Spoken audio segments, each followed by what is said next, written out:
મગજમાં યાદ રાખી અને ફટાફટ ત્યાં ડ્રો કરવાનું છે. જે સૌથી પહેલા ડ્રો કરે એ વિનર. તો રેડી?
તો આપણો ફાઇનલ રાઉન્ડ ચાલુ છે, જેમાં ધવલ અને ગૌતમ બંને વચ્ચે કોમ્પિટિશન છે. હવે જોઈએ એ બંનેમાંથી કોણ વિનર બને છે.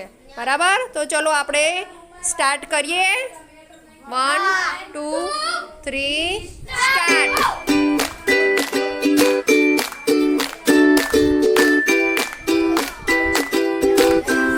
ચલો, આ ધવલનું છે અને ગૌતમ બંને સરસ પ્રયત્ન કર્યો છે, પણ સૌથી પહેલા કામ પૂરું થયું છે ધવલનું. માટે આપણો વિનર છે ધવલ. તાળી પાડો.